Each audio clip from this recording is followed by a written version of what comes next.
Lincoln Ware with you till 1 o'clock this afternoon, and it caught me with the mouthful of food. But anyway, I'm good to go. Anyway, now, hey, just this past September was, I guess, National Prostate Month, and Dr. Stephen Kappa from the Urology group is with us today. How you doing?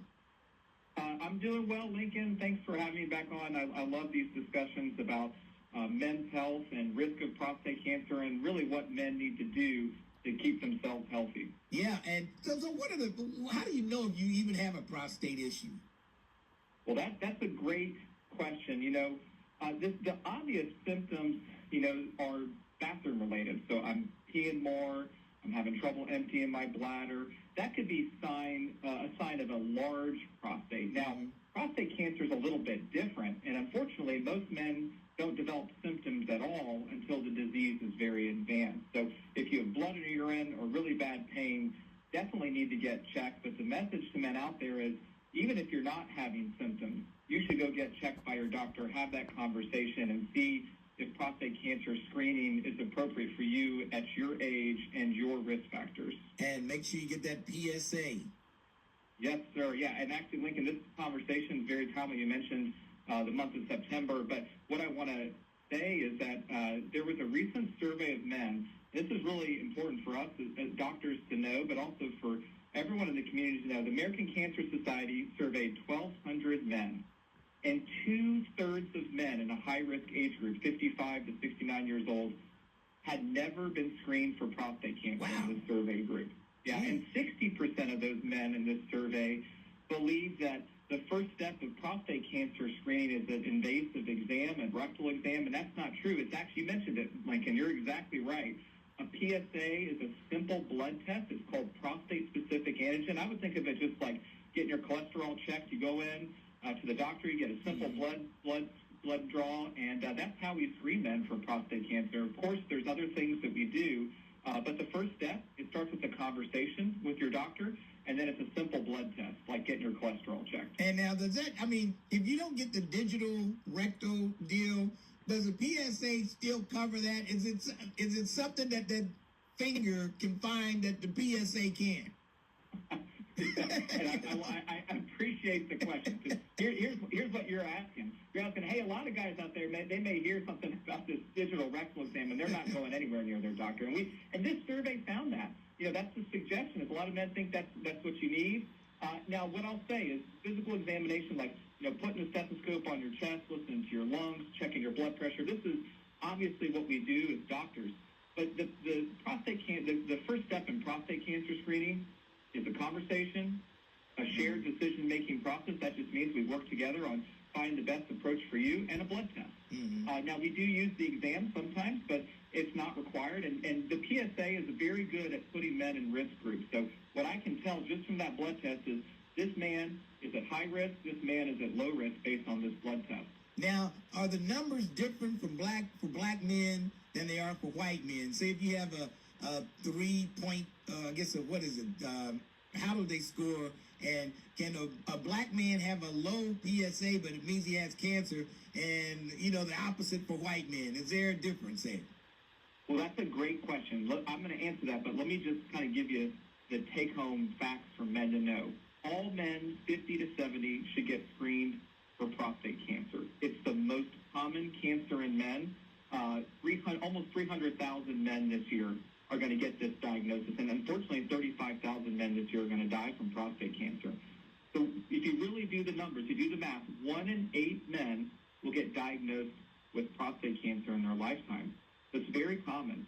1 in 6 black men will, and that's really what you're asking is, do these numbers, are they different from white men versus black men versus other men?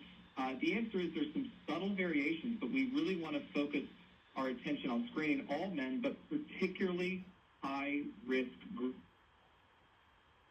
Hello? Did I lose you? Dr. Kappa? Oh, man. I think I lost him. Hello? Hello? Oh, man. Okay. Let's see. Maybe you'll call back. And I don't have his number. I should, I've just been talking to his assistant there. Maybe he'll call back. He's getting ready to get into some good stuff there. Man. Stuff that men out there, black men, need to know. Maybe that's him calling back. Hopefully that's him. Okay, he's calling back. Okay. All right. Dr. Kappa. I'm back. Okay. I got cut off. It sounds like that cell phone issue. Everybody in Verizon. Yes. Can you hear me? Can you hear me well now? I hear you loud and clear now. All right. Well, hopefully that doesn't happen again. Let me. I don't know where I got cut off, and so let me just get the highlights again because they're important. Yes. 300,000 men this year will get diagnosed with prostate cancer. 35,000 men will die from prostate cancer, unfortunately.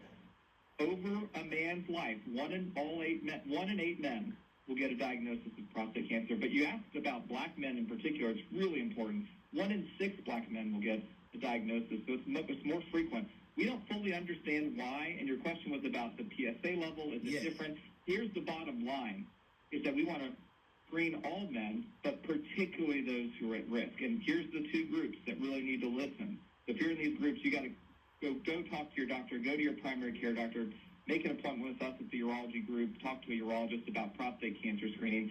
Black men and those with a family history, so if you have a father or a brother, you got to go get screened. So all men over 50 should get screened, but those in the higher risk group should start getting screened even earlier, like age 40 to 45. So, you really start thinking about this early in your life. And again, it just starts with a conversation and starts with a simple PSA blood test.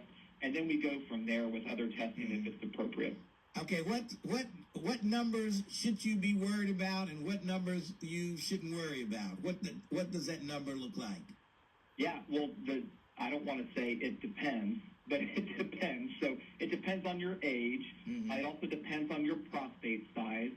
It depends on if you've had a recent infection or something else. But, the general lab value goes from 0 to 4.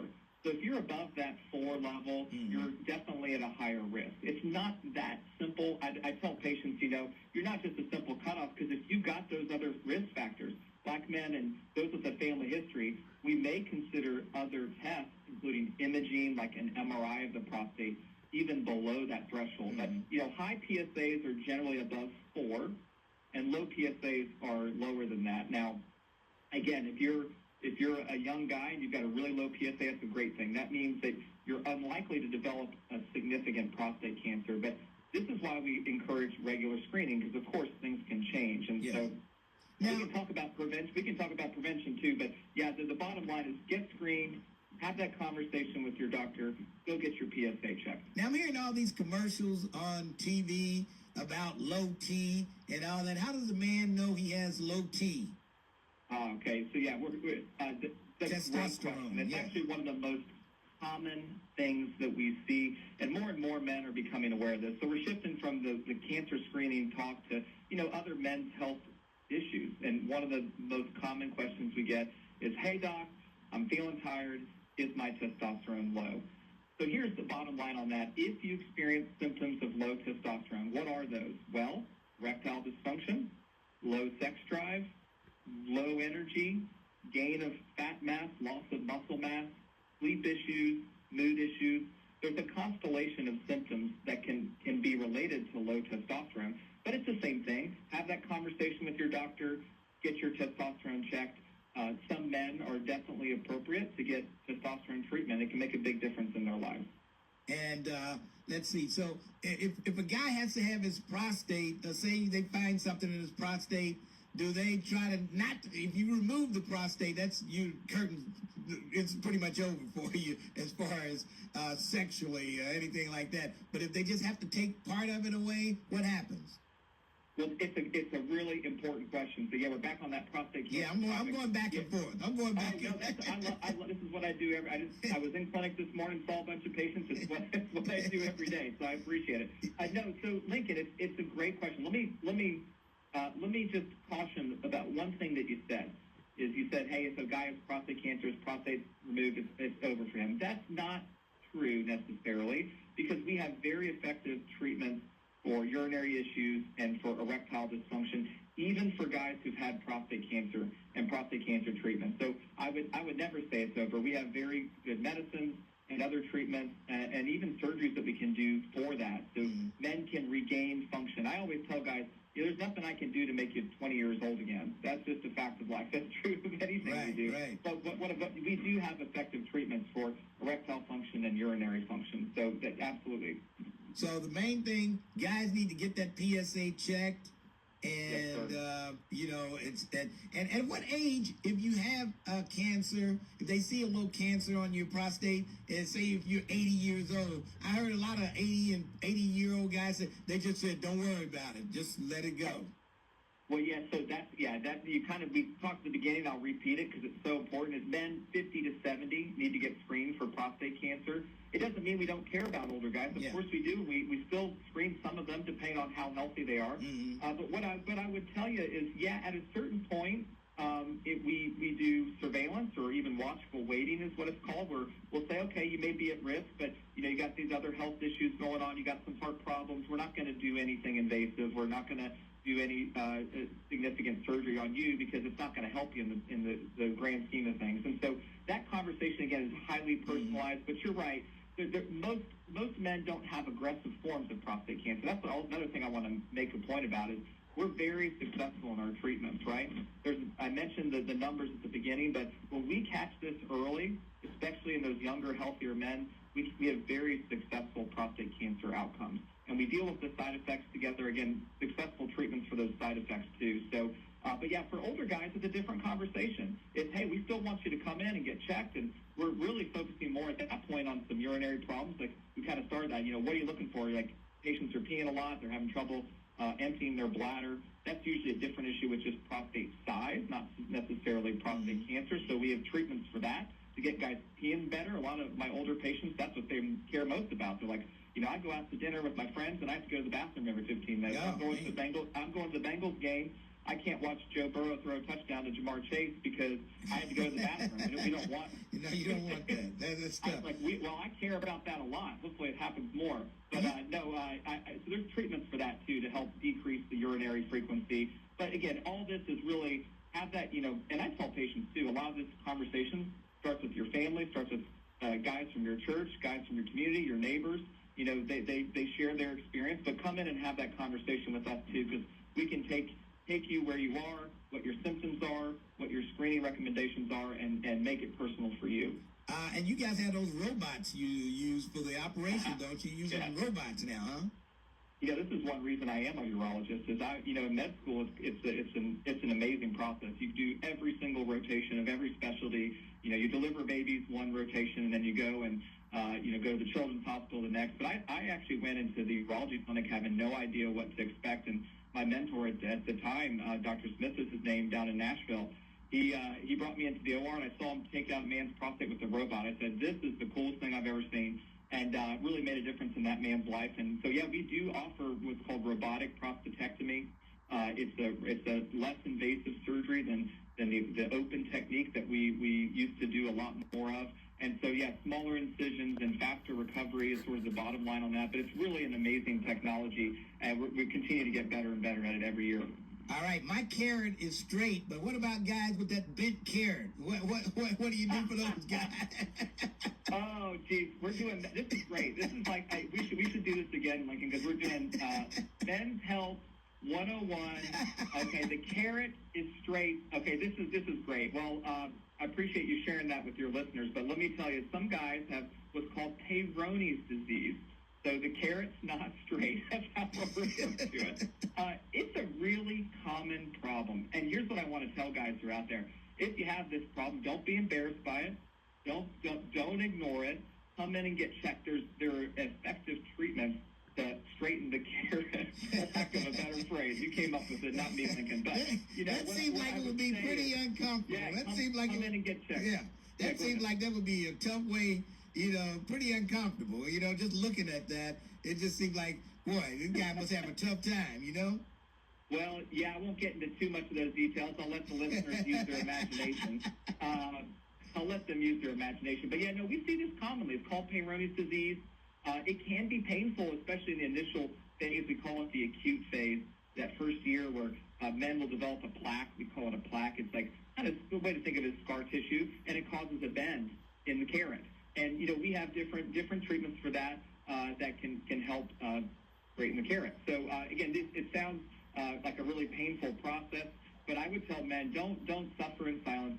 Don't ignore these sexual health issues. Definitely don't ignore the prostate cancer screening, the importance of prostate cancer screening. Come in, get checked. We can go. And what I do with men is I say, hey, Men's Health 101, we start with the basics about nutrition and exercise and, things that are important for every guy to help your sexual and urinary health. And then we go through the screening and then, other specific concerns, complaints that men have. All right. Treat them where they are. Before I let you go, somebody has one question. Too Sweet, you have one question, real quick. Couple of questions. Hey, Doc, what's your take on this thing? Men who come down with prostate may be low on minerals, zinc, iron, selenium. And what about overdoing it on the fast food? I mean, not fast food, fried food, should I say? Oh, no. So I love this. This is a great way to wrap this up, Lincoln. This is a really good question. Okay, so nutrition, I'm going to simplify the question as nutrition. What do I need to do to prevent prostate cancer? And if I have prostate cancer, is there something I can do to help me? I have this question, I get asked this every single day when I make these prostate cancer diagnoses. And here's the bottom line. Fruits and vegetables. Okay, now there's actually a lot more to this. There's a great resource actually out of the University of California, San Francisco. They have a prostate cancer nutrition webpage, and we can maybe share it later with your listeners. But, basically it goes through, here are certain foods you should eat. And I keep it as simple as fruits and vegetables, a Mediterranean-style diet, which means, mention fast food. As much as we love that, not a good thing for your overall health, okay? And when you talk about cancer prevention, they looked at men on preventing cancer of the prostate, and in men who had cancer, how do you slow it down? How do you manage it? And those lifestyle interventions, as simple as they sound, good food choices. I talk about the grocery store. So if you're in Kroger, you're at the grocery store, everything on kind of the outside of the grocery, the fruits and vegetables, the fresh produce, that's going to be better for you. That's going to help you in the long run, both with prevention and with treatment. So do you recommend a multi-mineral? Because that's kind of what I think. That's what I've always read. Yeah, so supplements, the question is, should you supplement? Well, it's a little complicated question, and I don't want to, kind of brush it aside at all. I think some of those supplements can play a role, particularly where you have a deficiency, okay? But the bottom line is all these minerals and nutrients you can get in a healthy diet. And lastly, where's your take on a liquid biopsy? Oh, my goodness, Too Sweet. Okay, go ahead. The liquid biopsy is a different question, which is, about different blood tests. We're not, I would say, here's the bottom line, we're not quite there yet. I think we're going to get there with a combination of imaging, like taking pictures of the prostate, but also blood draws.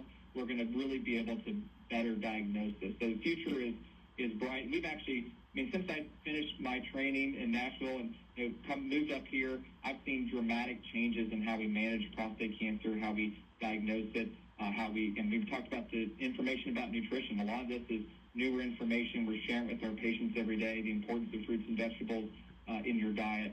All these things are exciting and new, and they're really helping them. All right, Dr. Stephen Kappa from the Urology Group. Hey, we got to do this again next month.